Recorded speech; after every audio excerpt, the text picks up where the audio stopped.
Oke, sekarang kita akan beralih ke presentasi kedua dan saya mempersilahkan Pak Fredrijaya nih yang akan berbagi tentang studi entity tentang cyber threat di Asia Pasifik. Untuk Pak Alfred, silakan Pak. Terima kasih Pak Wisnu. Mungkin boleh ditampilkan slide-nya. Oke. Selamat siang Bapak Ibu dan rekan narasumber yang saya hormati. Pada kesempatan ini, saya akan membawakan sekilas mengenai Global Threat Intelligence Report yang baru saja dirilis oleh NTT per bulan Juli lalu.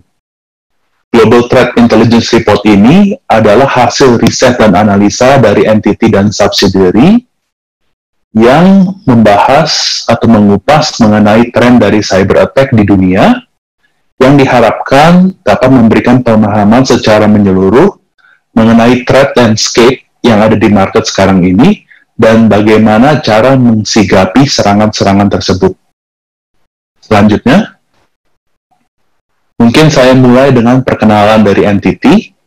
Jadi NTT itu adalah salah satu ICT company yang terbesar di dunia dengan combined revenue sebesar 11 billion US dan total karyawan lebih dari 40.000 secara worldwide. Dan sesuai dengan visi dari NTT sendiri adalah untuk menjadi global company, maka per 1 Oktober 2019, NTT melakukan merger terhadap semua subsidiary-nya, yakni sebanyak 31 perusahaan menjadi satu single integrated company agar dapat memberikan end-to-end solution offering kepada klien-klien kami. Secara presence, NTT ada di 57 negara, di 5 benua, dan R&D adalah salah satu fokus dari NTT. Bisa dilihat dari jumlah USD sekitar 3,6 billion yang dikeluarkan oleh NTT khusus untuk research and development. Next. Ini adalah go-to-market dari NTT. Jadi visinya adalah we want to enable connected future, tentunya dengan melakukan inovasi.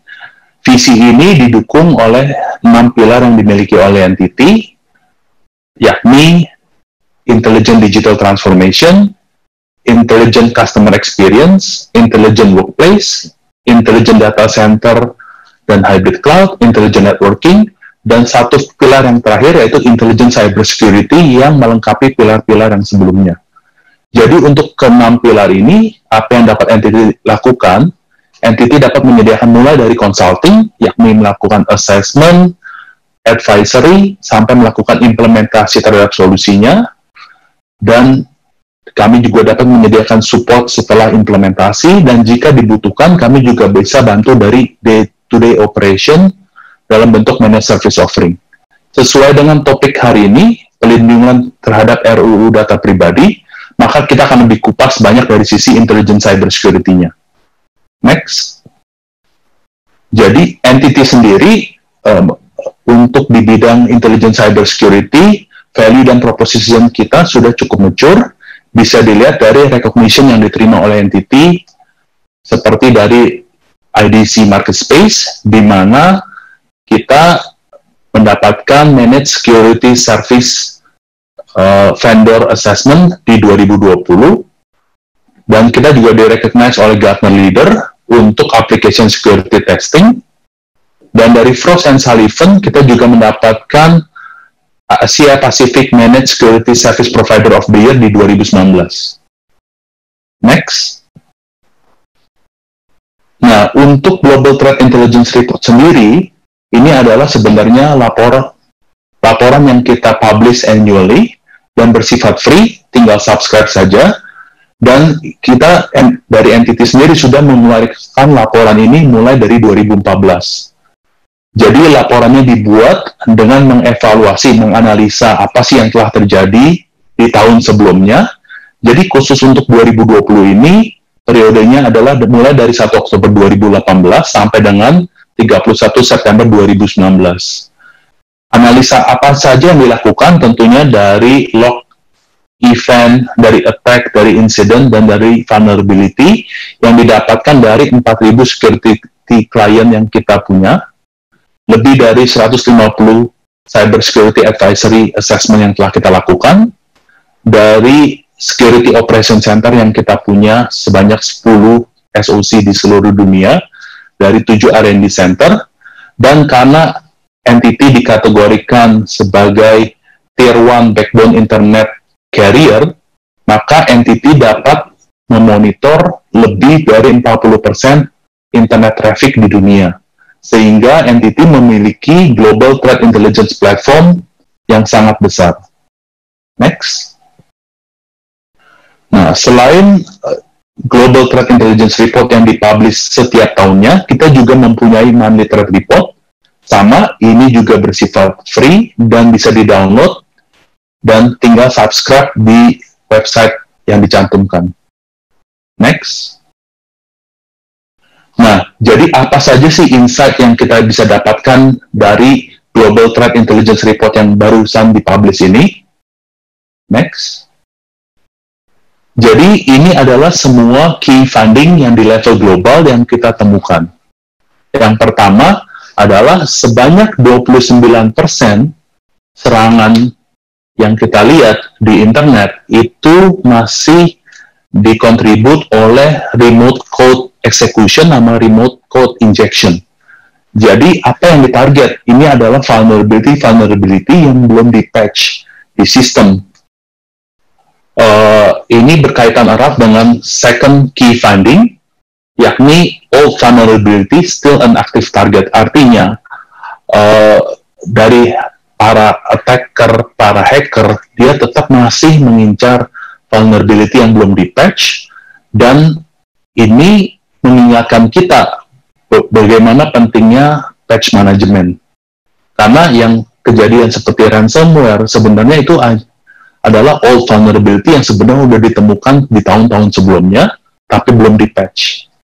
Nah, yang ketiga, dari sisi industri, kita melihat bahwa teknologi industri itu menjadi teknologi yang paling banyak diserang di 2019.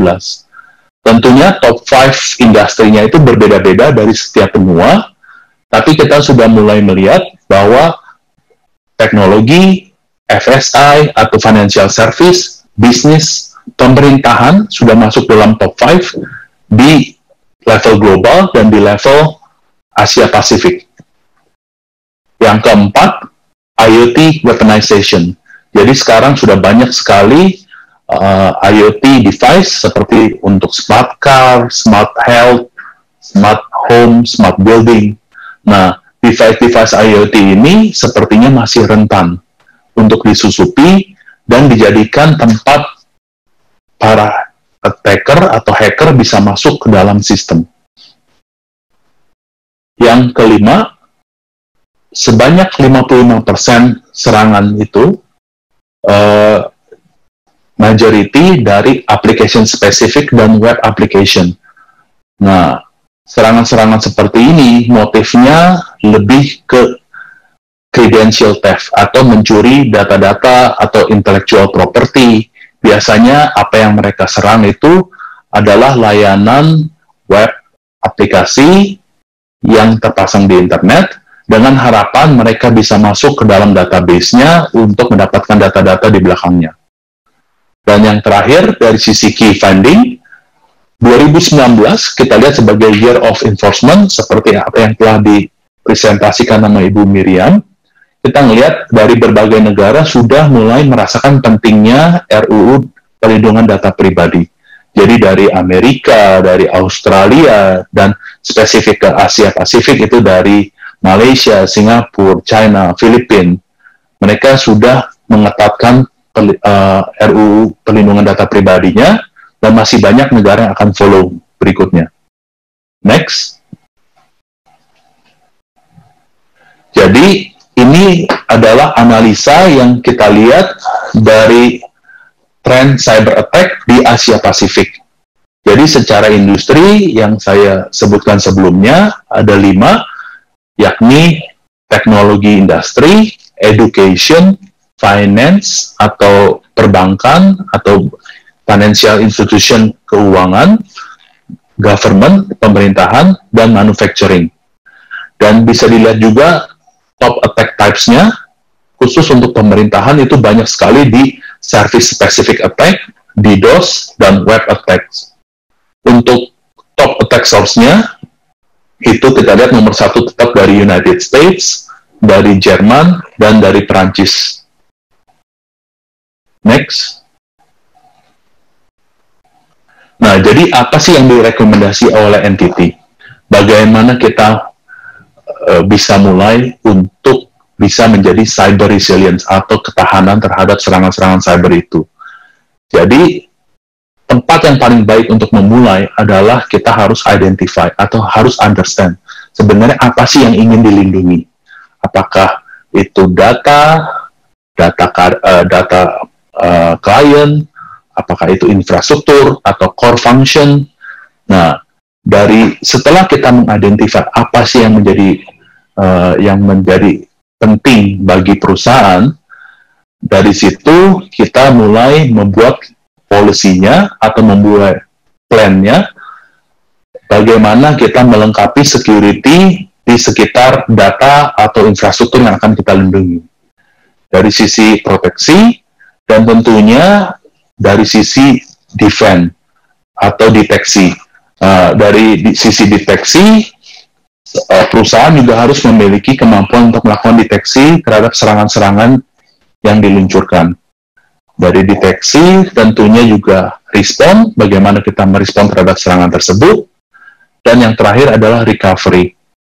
Semakin cepat kita bisa recover dari serangan tersebut, tentunya business disruption tidak akan lama, dan business risk akan diminimalkan. Next.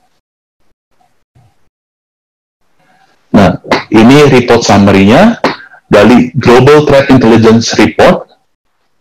Remind us, jadi kalau threat landscape-nya itu sekarang itu sangat dinamis. Jadi dulu lagi banyak sekali yang ngobrol mengenai cryptocurrency, jadi ada juga yang malware yang memiliki seperti coin mining. Atau sekarang COVID, ada juga banyak sekali malware yang mengaitkan diri dengan COVID. Jadi sekarang bisa dilihat sangat dinamis dan attack surface-nya pun sekarang sangat lebar. Jadi dari entity sudah tidak ada namanya single silver bullet untuk menangkal semua serangan-serangan tersebut. Jadi yang perlu dirubah itu adalah business mindset, di mana bisnis atau instansi atau pemerintah atau perusahaan itu harus ready untuk anything. Anything can happen. Yang direkomend adalah satu, kita yang seperti saya info sebelumnya, kita ada namanya secure by design. Jadi ketika kita melakukan, misalnya kita mau membuat database atau membuat aplikasi, faktor keamanan itu sudah harus ada dari awal. Jadi dari desain awalnya saja sudah kita decide siapa saja yang bisa akses, sudah dilakukan segmentasi. Jadi secure by design itu sangat important. Dan yang terakhir, bisnis itu harus juga cyber resilient, yang memiliki 5 komponen yang tadi sudah saya sebutkan: identify, protect, detect, respond, dan also recover. Tentunya aplikasinya itu tidak akan mudah dan harus dibalance agar dapat meminimalisir resiko dari serangan-serangan tersebut. Terima kasih, saya kembalikan kepada moderator. Oke, terima kasih Pak Fred atas sharingnya. Menarik nih Mas, karena tadi Mas mengatakan bahwa untuk mengamankan data itu harus dimulai dari awal tuh Mas. Karena selama ini kan kita selalu berpikir, saya melihat bahwa banyak perusahaan yang melihat ya security, entahlah kita buat produk dulu, nanti security dipikirin di proses akhir gitu. Tapi sebenarnya itu sebuah cara pikir yang harus dirubah kali Mas ya, karena bagaimana kalau itu lagi secure by design itu sekarang harus dikedepankan ya.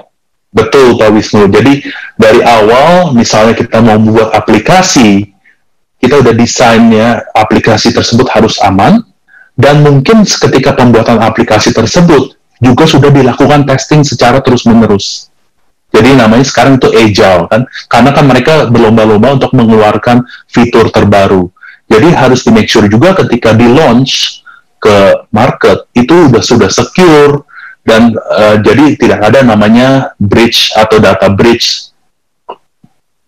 Oke. Nah, tadi terkait COVID-19 ini kan pandemi, apakah serangan cyber attack itu makin meningkat atau makin menurun atau berubah jenisnya, Mas? Kalau terkait COVID-19 ini ada temuan dari entity yang baru nggak? Kalau terkait COVID-19 ini sebenarnya ada malah malware dengan nama COVID-19. Ya seperti biasa, karena COVID-19 ini benar-benar topik yang lagi hot, banyak sekali dipakai gitu kan, untuk menarik attention dari reader, mungkin dikirimkan dalam bentuk phishing, dalam bentuk sosial media, dan benar-benar sekarang karena kolaborasi itu udah sangat gampang ya, semua apalagi kerja dari rumah gitu. Jadi kita lihat dari serangannya sendiri itu berubah sangat cepat dan mereka udah kadang-kadang balik targetin ke end user. Karena kalau mereka targetin ke perusahaan, biasanya pelindungannya sudah lebih lengkap ya. Kalau end user dengan laptop sendiri biasanya lebih rentan dan lebih mudah. Ya. Berarti nanti pengamanan di endpoint-nya akan semakin krusial dari saat-saat betul karyawan harus bekerja di Eva.